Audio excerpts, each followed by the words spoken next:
promessa do Evangelho é inabalável. Ninguém pode deter, ninguém pode mudar aquilo que o nosso Deus disse ao nosso respeito. O seu caráter é imutável. Se Ele disse que nos acolheu, se Ele disse que nos tomou para si, está feito. A promessa foi feita a Jesus Cristo. Nós pertencemos a Cristo, por isso que essa promessa é inabalável e irrevogável. E essa promessa é uma promessa de graça. Se é por graça que somos inseridos nessa aliança, como é que a gente pode achar que por mérito a gente vai sair? A promessa é inabalável. O Evangelho não muda. Mas não é porque o Evangelho não muda, vimos isso semana passada, que vai ficar tudo igual para sempre. Que as coisas são estáticas. Pelo contrário. O Evangelho que não muda, ele muda tudo. É isso que nós veremos hoje. Gálatas, capítulo 3, a partir do verso 23. Diz assim a palavra de Deus. Mas antes que viesse a fé, estávamos sobre a tutela da lei e nela encerrados, para que essa fé, que de futuro haveria de revelar-se, de maneira que a lei nos serviu de aio para nos conduzir a Cristo, a fim de que fôssemos justificados por fé. Mas tendo vindo a fé, já não permanecemos subordinados ao aio, pois todos vós sois filhos de Deus, mediante a fé em Cristo Jesus. Porque todos quanto fostes batizados em Cristo, de Cristo vos revestistes. Dessarte, não pode haver judeu, nem grego, nem escravo, nem liberto, nem homem, nem mulher, porque todos vós sois um em Cristo Jesus. E se sois de Cristo, também sois descendentes de Abraão e herdeiros, segundo a promessa. Vamos orar, pedindo ao Senhor que fale conosco através da sua palavra. Pai bendito, nós te louvamos e nós te exaltamos, Senhor. Como é maravilhoso cultuar, estar aqui na tua casa, no teu dia de adoração. Te agradecemos por tudo que aconteceu aqui. Te pedimos que nesse momento ajude-nos, Senhor. Que a tua palavra fale, que nosso coração ouça, que Cristo seja proclamado, que o Evangelho seja anunciado e que nosso coração seja terreno fértil, Pai. Fala conosco pela tua palavra, pelo teu Espírito, no nome de Jesus. Amém. Muitas são as formas que nós temos para medir a importância das coisas. Algumas dessas métricas, elas são totalmente equivocadas. Há quem meça, por exemplo, o valor das coisas pela quantidade de dinheiro empreendido, pelo glamour, pela opinião das pessoas a respeito de algum item, de algum relacionamento. Essa, com certeza, é uma forma muito fútil de avaliar as coisas. Mas existem outros critérios que são melhores. Por exemplo, nós costumamos avaliar as coisas também pelo tempo. Relações mais antigas, amizades antigas, coisas que nós construímos por muitos e muitos anos. Aquilo tem valor, pelas raízes que são profundas e pelos frutos maduros que podem dar. Avaliamos muitas vezes pela utilidade das coisas. Mas há um critério que eu gostaria de considerar com você de forma especial. Nós também costumamos classificar a importância das coisas ou das pessoas pelo impacto que provocam na nossa vida. Pela quantidade e a profundidade das transformações que nos trazem.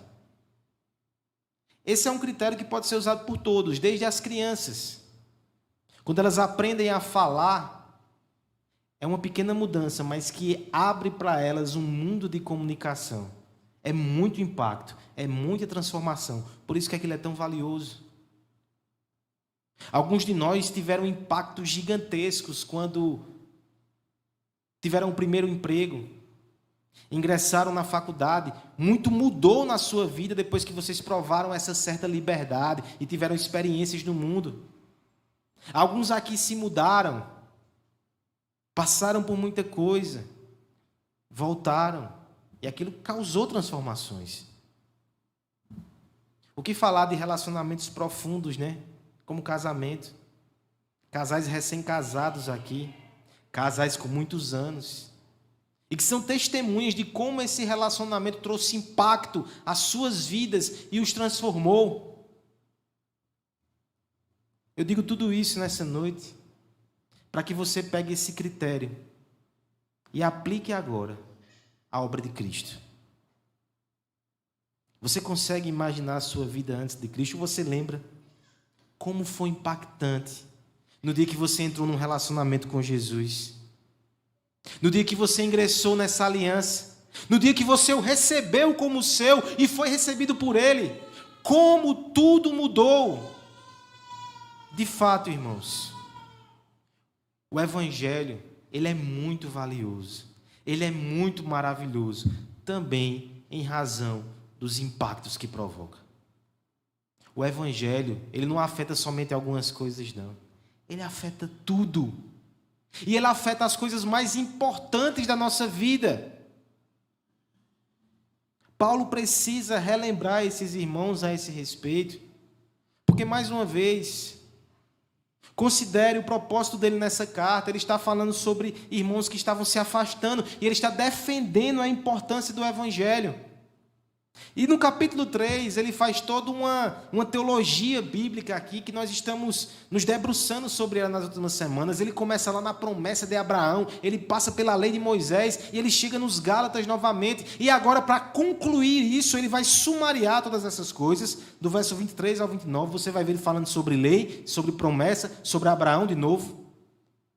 Mas no meio disso tudo, no meio dessa conclusão, ele já aproveita e faz uma aplicação, mostrando àqueles irmãos como o Evangelho causou impacto na vida deles e transformou por completo, e transformou em áreas que são importantíssimas. Essa é uma reflexão valiosa para nós também nessa noite, para que você saia daqui mais uma vez grato a Deus por aquilo que Ele fez através de Cristo, e ao mesmo tempo alertado que, se o Evangelho causa transformações tão poderosas, afastar-se do Evangelho é permitir que as coisas aos poucos comecem a também voltar a uma situação anterior que não era boa nem favorável. Nós veremos nessa noite, irmãos, que o Evangelho afeta tudo. E nós veremos especificamente como ele afeta, em primeiro lugar, a nossa relação com a lei, versos 23 até o verso 25. Depois veremos que o Evangelho também transforma a nossa relação com o próprio Deus, versos 26 ao 27. E por fim veremos que o Evangelho afeta a nossa relação com o próximo, versos 28 e 29. O Evangelho muda tudo. Muda a nossa relação com a lei, com Deus e com o próximo. E isso é tudo. Primeiramente, então, começamos pela lei de Deus, dos versos 23 ao 25. Eu peço que a igreja faça essa leitura em voz alta. Versos 23 a 25, a uma só voz. Mas antes...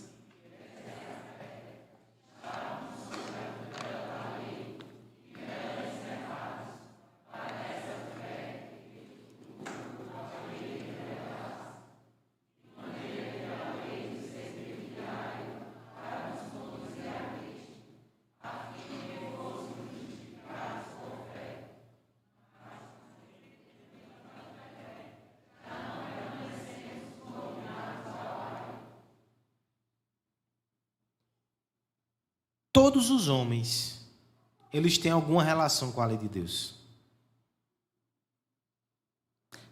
Os mais religiosos são os mais óbvios, né? Eles estão tentando agradar a Deus através da lei. Mas aqueles que são sem religião, que não são tão conectados assim às coisas religiosas, eles também têm uma relação com a lei de Deus. Talvez eles rejeitem, eles se rebelem. Talvez eles tentem a imitar de alguma forma. Paulo vai dizer em Romanos que o homem faz lei para si mesmo. Mas todo homem tem uma relação com a lei de Deus. E essa não é uma relação boa fora de Cristo.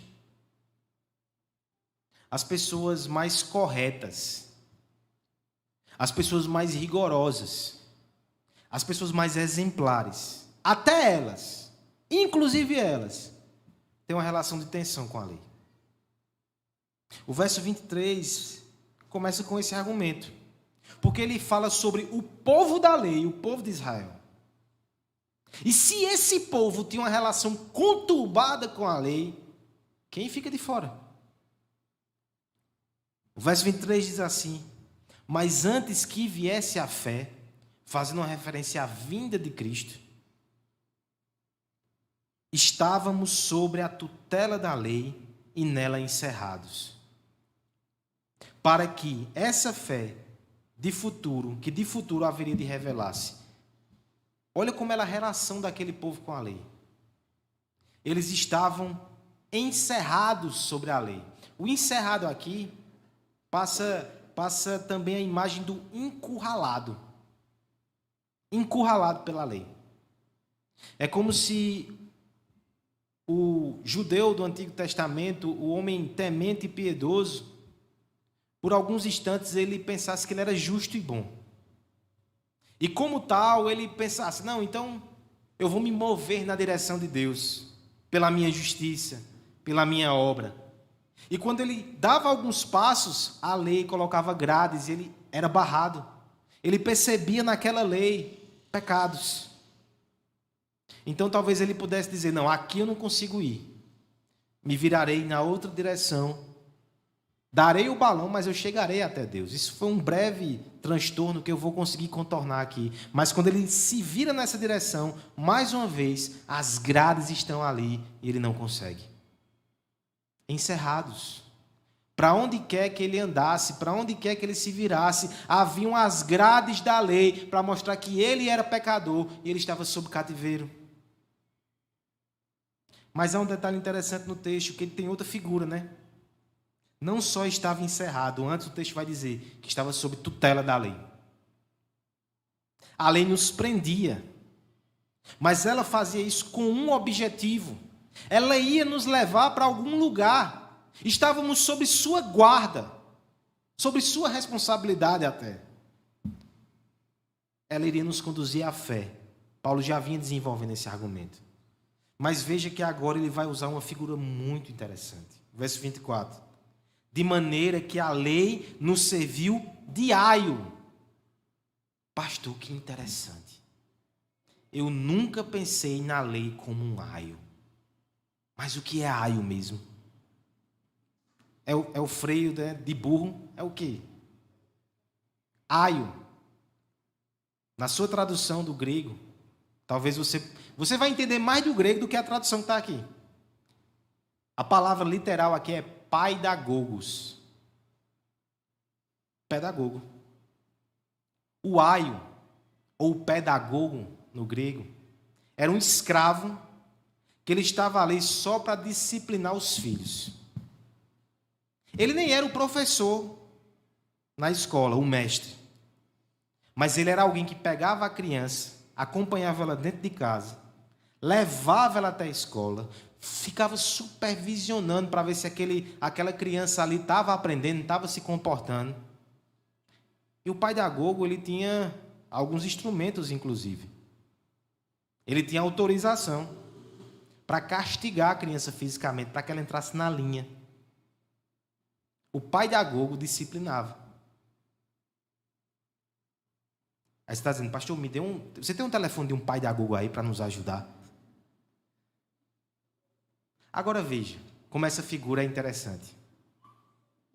Muito possivelmente as crianças romanas, elas não gostavam do seu pedagogo. Elas não gostavam do seu aio. Era até mais fácil para os pais, porque era aquela tarefa impopular de ter que disciplinar, de ter que ser rígido. Quem fazia era o aio. Mas o aio tinha um objetivo: civilizar, educar e fazer com que aquela criança, no final daquele período, pudesse ser entregue à sua família, dita, agora ele é gente, por assim dizer. A lei nos serviu de aio para nos conduzir a Cristo, a fim de que fôssemos justificados pela fé. A lei nos reprovava, a lei nos disciplinava, para nos ensinar que a gente precisava de Jesus. Agora veja que coisa interessante, então, no verso 25 que é dito. Mas, tendo vindo a fé, já não permanecemos subordinados ao aio. Alguma coisa mudou, irmãos. A tarefa do aio foi concluída. Ele nos trouxe até Jesus. E agora nós não somos mais crianças debaixo da rigorosa disciplina da lei. Nós estamos em Cristo. E o resto dos versos vai dizer que nós somos plenamente filhos. A função do aio passou. A ilustração ela é muito própria para nós, certo?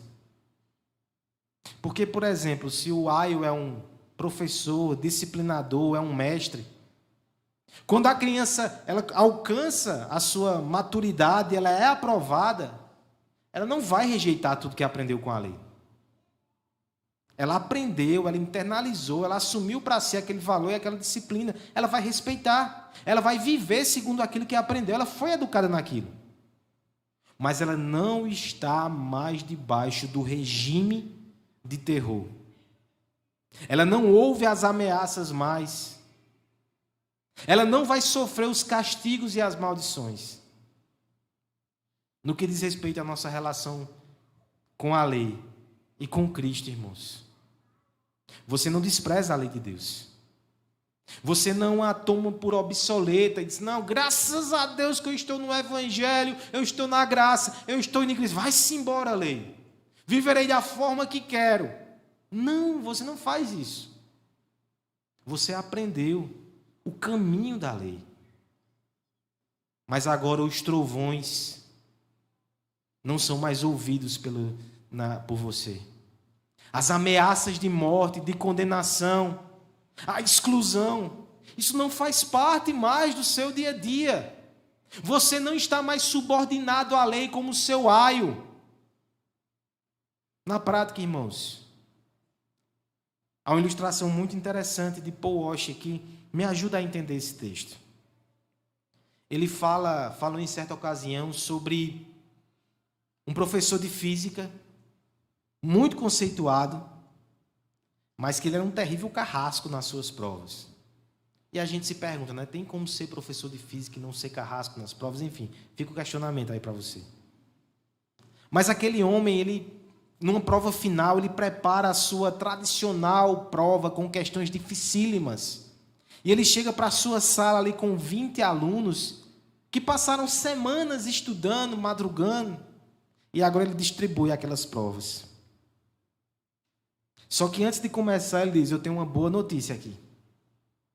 Independente do desempenho de vocês, vocês estão aprovados. Façam a prova sem pressão. Eu quero só ver o quanto vocês sabem. Eu quero que vocês se alegrem comigo com essa prova. 10 alunos, depois de confirmar a veracidade da promessa, pegam a folha, amassam e dizem, independente, eu quero saber de física nada, eu vou me embora. Mas outros 10, que admiravam o professor, que gostavam dele, e que, pasmem, gostavam de física, eles vão fazer aquela prova sem pressão, eles vão ali até se divertir com aquilo, descobrir ali aquelas respostas. E esses demonstram que amam a física e que amam e respeitam o seu professor. É assim a nossa relação com a lei hoje. Você não obedece à lei porque você está numa prova. Você não obedece à lei porque se você não obedecer, você vai para o inferno. Não! Se você está em Cristo, essa relação mudou, ela foi transformada, mas você obedece à lei ou luta por obedecer à lei porque você ama a Deus, porque você quer parecer com Jesus, porque você entende que aquele é o caminho da verdade, da santidade e da felicidade, mas essa relação é totalmente diferente do que qualquer outra coisa que esse mundo tem. Entenda, mesmo os homens que desprezam a Escritura, que negam a Deus, eles se relacionam com a lei de Deus. Eles até fazem caricaturas da lei de Deus, mas fazem, é inevitável, ela está esculpida no nosso coração. Amar o próximo como a ti mesmo. Esse enunciado geral de justiça que percorre todas as religiões, que alcançam os não religiosos, isso é lei de Deus encravada no coração do homem. Todo o sistema moral e ético vai falar alguma coisa dessa natureza. Todos os homens se relacionam com a lei de Deus.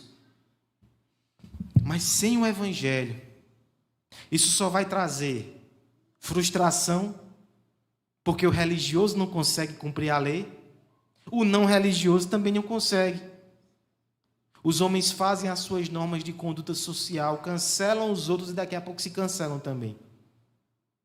Frustração, medo, ansiedade, tudo isso, rebeldia, aversão, uma relação conflituosa com a lei, mas você em Cristo não precisa mais ter essa relação, porque o Evangelho transforma isso. Você pode, sem peso, sem culpa, sem medo, aprender, amar e aplicar a lei de Deus. O Evangelho muda isso, irmãos. O Evangelho muda. E só quem tem a Cristo pode obedecer à lei de verdade. Deus não aceita a obediência por medo, por querer suborná-lo. Ele aceita somente a obediência de quem o ama. E essa obediência só vem do Evangelho. Se você quer ser mais santo, se você quer crescer, se você quer melhorar como pessoa, é claro que você precisa da lei de Deus. De onde vai vir um padrão, senão do próprio Deus? Mas você precisa do Evangelho para tirar o peso das suas costas, para mudar a sua visão, para mudar o seu coração, para olhar para a lei e dizer: você não é mais o meu carrasco, você é um mestre que eu posso lhe consultar, mas eu faço parte da família agora. E essa é a segunda verdade do texto. Não somente a nossa relação com a lei é alterada, mas a nossa relação com o próprio Deus também. Vamos ler os versos 26 e 27, são 2 versos só, peço a ajuda da igreja. Mas tendo vindo a fé, é sério pessoal, valendo? Mas tendo vindo a... Não, eu errei, não é o 25 não, é o 26 e o 27, perdão. Pois todos vós...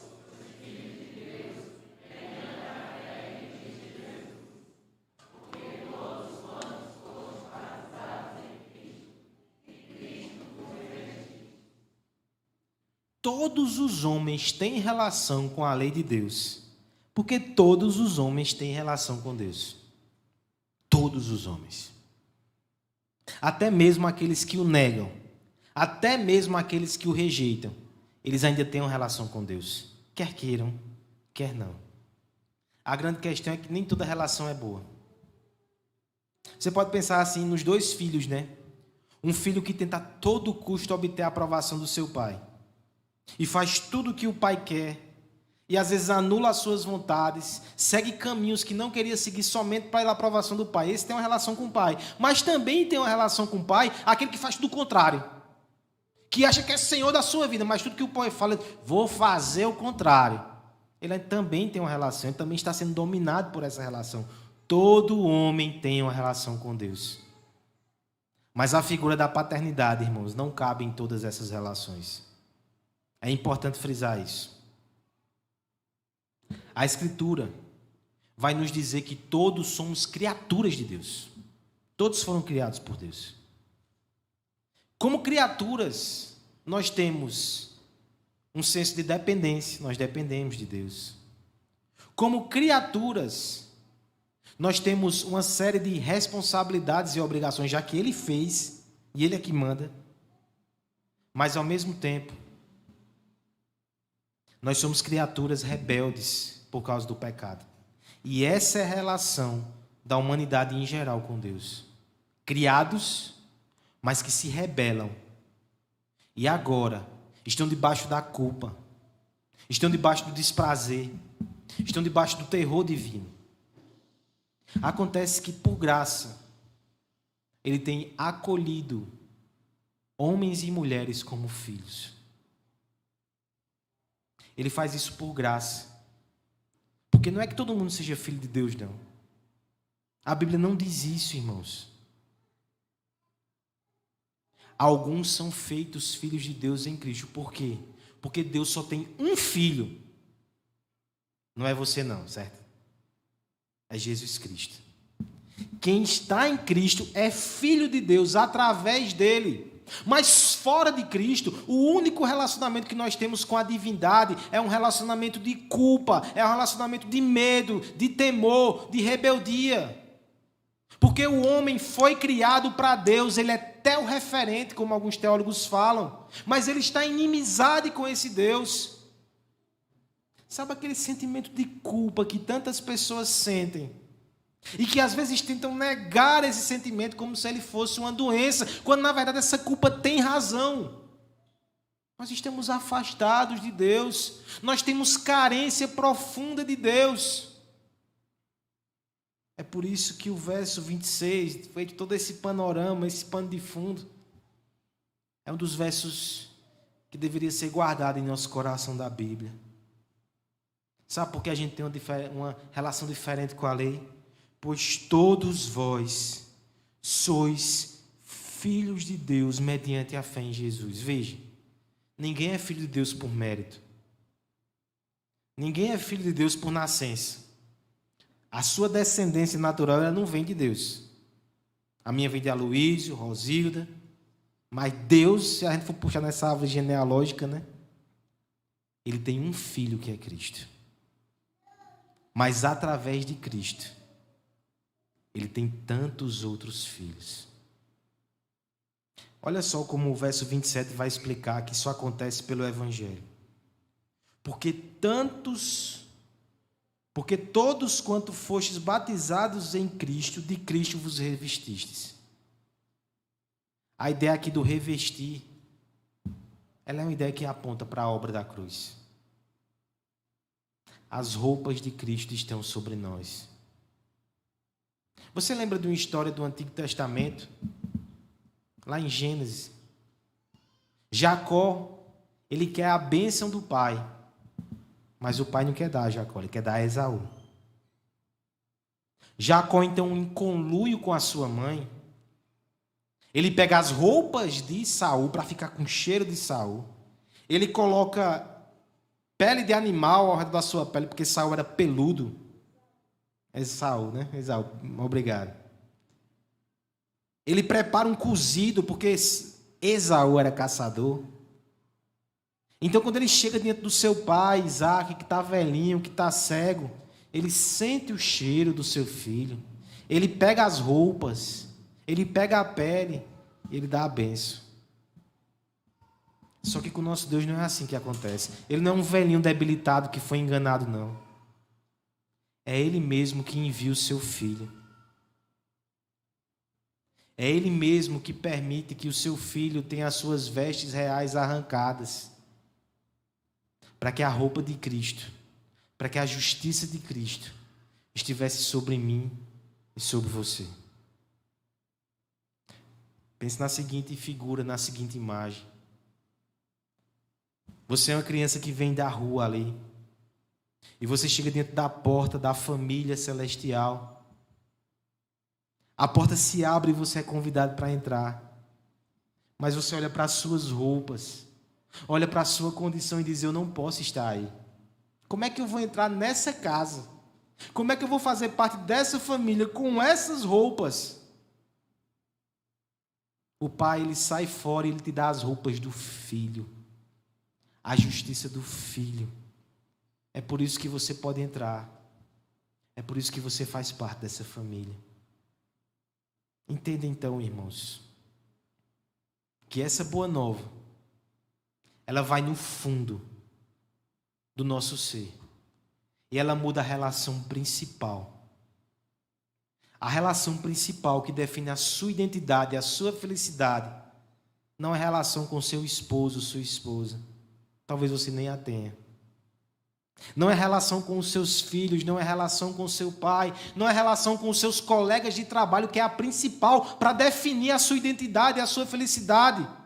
A relação principal é a sua relação com Deus. Enquanto você for inimigo de Deus, você não tem paz. Enquanto você não for acolhido e adotado por essa família, você vai ter culpa, você vai ter vergonha, você vai ter medo.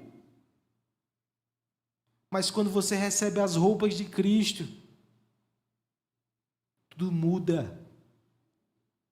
Eu sei que o ser mais incrível, mais poderoso e mais santo do universo, ele olha para mim, ele me chama pelo meu nome. Ele é o meu Pai. Ele é o meu Deus. Isso é libertador, irmãos. Existem religiões, existem até variações de cristianismo que movem as pessoas ainda por culpa e ainda por medo. Mas que você entenda que no Evangelho você é chamado de filho. É claro que quando meu pai falava mais sério, né? A resposta é outra. Mas eu sabia que aprontasse o que eu aprontava, ele não ia chegar para mim: Rodrigo, faça suas malas. Infelizmente, não dá mais, vai embora. Foi bom esse tempo que a gente viveu junto. Na verdade, não foi bom. Se tivesse sido bom, você tinha ficado aqui, né? Se retire, por favor, certo? Se despeça do pessoal aí, né? E faça o favor de não voltar mais aqui. Essa não é relação de pai e filho. E pode até ser, né? Nesse mundo de pecado tem tanta coisa que acontece de forma distorcida. Mas o Pai perfeito, Ele não nos rejeita.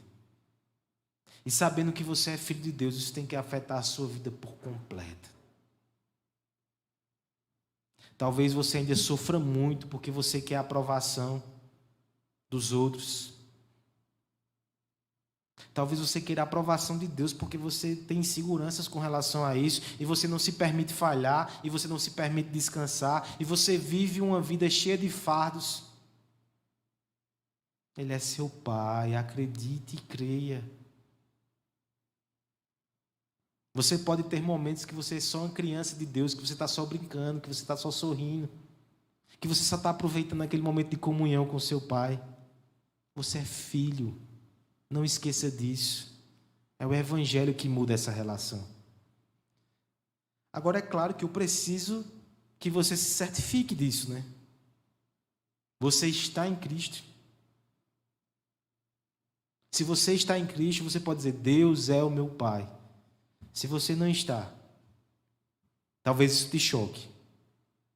Mas você não pode dizer isso. Ah, mas Deus é Pai. Deus é Pai de quem? De Cristo. E quem está em Cristo? Se você não tem a Cristo, você está sozinho nesse mundo. Você não tem garantias, você não tem proteção. Mas a porta da casa está aberta. E você pode entrar hoje. Você pode chamar Deus de Pai. E lá de dentro você vai ouvir a resposta: entra, filho. Aqui é o seu lugar.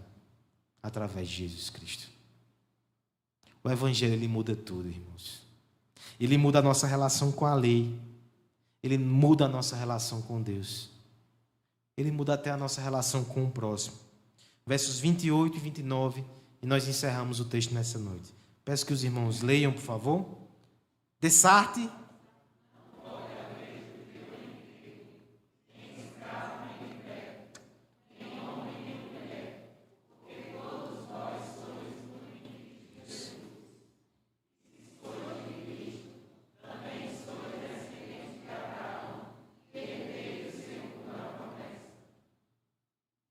Você pode até ignorar a relação que todo homem tem com a lei de Deus. Você vai dizer: isso é coisa de religioso.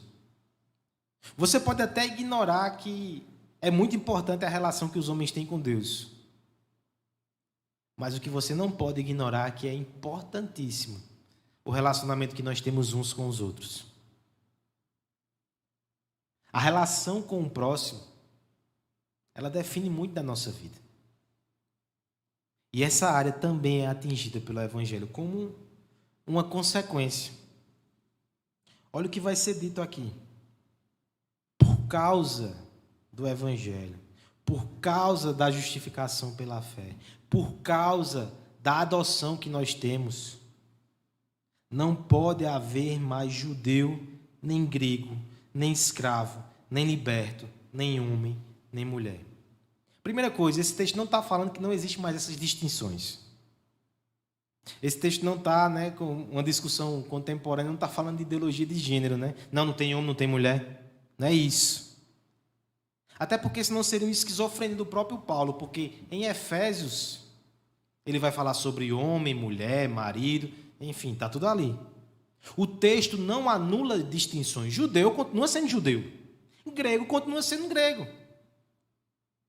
O que o texto está dizendo é que todas essas divisões, elas perdem o seu poder e o seu impacto. Elas não devem mais nos afastar uns dos outros. Por causa do Evangelho. Porque somos um em Cristo. O judeu não pode olhar para o grego, para o gentil, como se fosse inferior. Ele não pode ser racista. Eles têm que sentar junto na mesma mesa e comer do pão. Por causa do Evangelho, um senhor ou um homem rico da igreja, ele não poderia olhar para um escravo ou uma pessoa mais humilde e se tratar como superior. Eles são um em Cristo. Independente da condição social, todos estão perdidos, mas todos acharam salvação em Jesus, todos são iguais. Homens e mulheres, aquele sentimento de superioridade que havia naquela sociedade. Comentarista histórico-cultural Greg Kinnear vai dizer que até os filósofos mais brilhantes da Grécia, eles tinham comentários terríveis, rebaixando as mulheres. Havia orações rabínicas que diziam assim: eu agradeço por não ser uma mulher. Jesus está dizendo, esse tipo de comportamento em Cristo, ele é inadmissível. Ninguém é melhor do que ninguém. Ninguém é melhor do que ninguém pelo seu mérito, pelas suas obras. Por que vai ser então pela sua sexualidade, pelo seu sexo, pela sua posição social? Por que vai ser porque nasceu aqui ou nasceu ali? Nada disso importa. Todos estão nivelados no pecado, todos estão nivelados na justiça que vem de Cristo. Você percebe como esses exemplos do verso 28, eles descrevem as maiores tensões da nossa sociedade. Tensões econômicas, tensões entre homens e mulheres, tensões entre estrangeiros e raças. Mas o que está dizendo aqui é que no Evangelho isso tem que ser abolido, demolido, não faz sentido. Verso 29. E se sois de Cristo, também sois descendentes de Abraão e herdeiros segundo a promessa. É importante esse verso 29, ele resgata alguns temas, mas ele amarra ele aqui no final do argumento com uma razão muito forte. Por que nós temos dificuldade de lidar com o diferente? Geralmente é insegurança. Nós sabemos lidar com aqueles que parecem com a gente. Com aqueles que são diferentes, nós nos sentimos inseguros. E essa é a raiz de toda exclusão, de todo preconceito. Só que Cristo vai dizer, vocês não são descendentes de Abraão agora em Jesus? Vocês não são herdeiros da promessa? Deixa essa insegurança para lá. Você já tem tudo em Cristo Jesus, você já tem as bênçãos prometidas. Acolha. Mortifique a superioridade. Não tenha medo de ser humilde. Receba o seu irmão. Homem, mulher, pobre, rico, estrangeiro, seja lá quem ele for. Deixem de proceder segundo o pecado do mundo. O Evangelho muda isso também, porque ele vai lá no nosso coração e ele vira uma chave. Por que você é inseguro se você foi aceito por Deus? Por que você se ressente, você tem inveja, se você já recebeu tudo e você é herdeiro da promessa em Cristo? Se o Evangelho já te deu tudo, você não pode negar a ninguém. Você pode acolher e amar as pessoas. No primeiro momento, esse texto fala muito claramente sobre alguns pecados que precisam ser mortificados. O cristão, ele tem que mortificar para ontem toda espécie de racismo.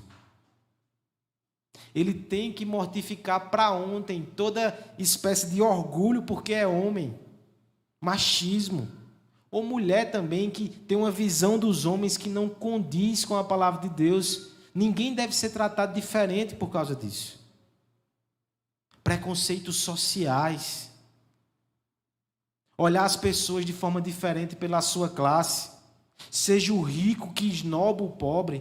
Seja o pobre que se ressente contra o rico. Aqui, tudo isso fica do lado de fora. Você vai olhar para o seu irmão e você não vai perguntar de onde ele veio, o que ele faz, para onde ele vai. Você só quer saber que ele é um com você em Cristo. Abra o seu coração, divida a sua vida e sirva. O Evangelho nos impacta nesse nível. Além de toda essa aplicação social forte, tem a aplicação individual para cada um de nós. Deus te deu irmãos aqui. Talvez lá fora você aprendeu que as pessoas são concorrentes. Talvez lá fora você aprendeu que se você levantar alguém, essa pessoa lhe dá uma rasteira e ocupa o lugar que seria seu. Aqui não. Aqui você tem que se esforçar para que seu irmão cresça. Aqui você tem que fazer pelo outro. Aqui você tem que abençoar a vida do seu irmão. Aqui você tem que deixar para fora todo e qualquer tipo de ciúme, todo e qualquer tipo de exclusão. Aqui você é desafiado a amar as pessoas mais diferentes. Talvez alguém que se fosse lá fora você não tivesse relacionamento. Mas o Evangelho mudou isso também. Você não se relaciona mais somente com a sua patotinha, ou não deveria ser assim. Você não se relaciona somente com quem é legal e com quem é perfeito. Deixa eu fazer uma aplicação muito séria a respeito disso. O mundo só se relaciona com quem é legal, com quem é perfeito. E ele exclui as pessoas que são chatas, e as pessoas que têm problemas, e as pessoas que têm traumas. Você vai continuar agindo como o mundo. Se Deus recebeu você na sua família com toda a sua chatice, com todo o seu pecado, com todo o seu trauma, te chamou de filho e colocou na sua família, você vai reproduzir esse padrão aqui na igreja. Vá atrás das pessoas, inclusive daquelas que você disse, se não fosse Cristo, mas é Cristo, então vá atrás. É sua família, é o seu povo. É isso que o Evangelho faz. Ele muda tudo. Eu sei que tem muita coisa para mudar ainda, né? Tem em mim, tem em você, tem em todos nós. Mas Ele continua transformando. Dia após dia, a nossa relação com a lei ela precisa mudar. Para que a gente ame mais. E para que a gente tenha menos uma relação de manipulação com a lei de Deus. Dia após dia, a gente precisa ter uma relação cada vez melhor com o nosso Pai, que é Deus, aprender a amá-lo, admirá-lo e a respeitá-lo como Pai, não como carrasco. Dia após dia, a gente precisa mudar a nossa relação com o próximo, aprender a amar mais e excluir menos. Mas é o Evangelho que não muda, que nos muda e nos transforma. Essas duas verdades, elas se encontram na mesa do Senhor nessa noite. Por um lado, o Evangelho não muda. Talvez, da última vez que você ceiou, já aconteceu tanta coisa. Você já fracassou em alguns projetos pessoais de santificação. Você feriu pessoas que amavam. Você pecou e não foi o servo de Deus e o filho de Deus que queria ser. Aí vem a ceia de novo. A promessa não muda, ela é inabalável. Está aqui. Ele é seu pai, né? Ele te chama para sentar nessa mesa como filho. Mas ao mesmo tempo essa mesa nos muda. Beba dela, coma dela, pedindo para ter uma relação diferente com a lei de Deus, com o seu pai e com o seu próximo.